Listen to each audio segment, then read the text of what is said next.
ঘূর্ণিঝড় রিমালে ক্ষতিগ্রস্ত এলাকা পরিদর্শনে সকাল 11টায় পটুয়াখালী যাবেন প্রধানমন্ত্রী শেখ হাসিনা। এ নিয়ে আরো জানাতে কলাপাড়া থেকে যুক্ত হচ্ছেন শামীমা আক্তার। শামীমা, আপনি আমাকে নিশ্চয় শুনছেন।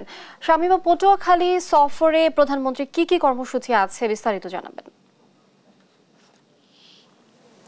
লিনিয়া, আপনাকে ধন্যবাদ। আপনি যেমনটি বলেছেন যে আপনি জানেন যে এই সপ্তাহের শুরুতে যে রিমাল নামক একটি ঘূর্ণিঝড় বাংলাদেশের উপকূলীয় এলাকাকে লন্ডভন্ড করে দিয়ে গিয়েছে, সেই লন্ডভন্ড উপকূল দেখতে আজ বাংলাদেশের প্রধানমন্ত্রী বঙ্গবন্ধু কন্যা শেখ হাসিনা আজ আসবেন এই পটুয়াখালীর কলাপাড়ায়। তিনি সকাল 11টায় এখানে আসবেন এবং তিনি প্রথমে হেলিকপ্টার যোগে এসে পাথরঘাটা এবং মঠবাড়িয়া পরিদর্শন করবেন।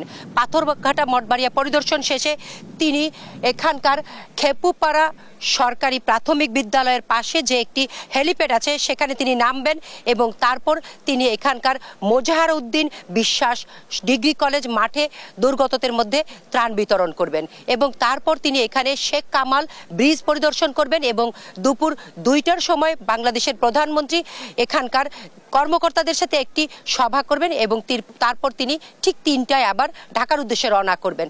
আপনি লিনিয়া জানেন যে গত শনিবারে যে রেমাল ঘূর্ণিঝড়টি হয়েছে সেটি কিন্তু একটি ব্যতিক্রমধর্মী ঘূর্ণিঝড় ছিল, কেননা এটি টানা প্রায় 18 ঘন্টা বৃষ্টি হয়েছে এবং এই ঘূর্ণিঝড়ে যে আমাদের বাংলাদেশের 19টি জেলার প্রায় 119টি উপজেলাকে ক্ষতিগ্রস্ত করেছে।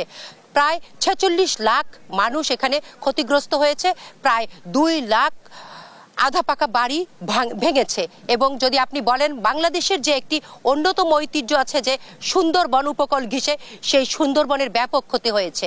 কেননা আপনি জানেন যে বাংলাদেশে উপকূল এলাকায় প্রতিদিন কিন্তু একবার জোয়ার একবার ভাটা হয়, কিন্তু এখানে দেখা গেছে যে প্রায় 48 ঘন্টা পানির নিচে তলিয়ে ছিল এবং প্রায় সুন্দরবনের 40টি হরিণেরও প্রাণহানি হয়েছে। লিনিয়া, আমি যদি বলি যে উপকূল এলাকা আমি দেখেছি এখানে যে দীর্ঘ সময় পানিবন্দী থাকার কারণে যে ক্ষয়ক্ষতি হয়েছে সেটি কিন্তু নিরূপণ করতে আরও কিছু সময় লাগবে, কেননা আপনি জানেন যে এই ক্ষয়ক্ষতিগুলো আসলে বিভিন্নভাবে নিরূপণ করা হয় এই ছিল। এবং সেই আরও কিছুদিন পরে আমরা আসলে জানতে পারবো রেমালের ছবলে বাংলাদেশে কতটা ক্ষতি হয়েছে। লিনিয়া, আমার কাছে পাথরঘাটার খেপুপাড়া থেকে এই ছিল প্রধানমন্ত্রী সফরের সর্বশেষ তথ্য। শামীমা, ধন্যবাদ আপনাকে। দর্শক, পটুয়াখালী সফরের প্রধানমন্ত্রী কর্মসূচি ঘিরে বিস্তারিত জানাচ্ছিলেন সহকর্মী শামীমা।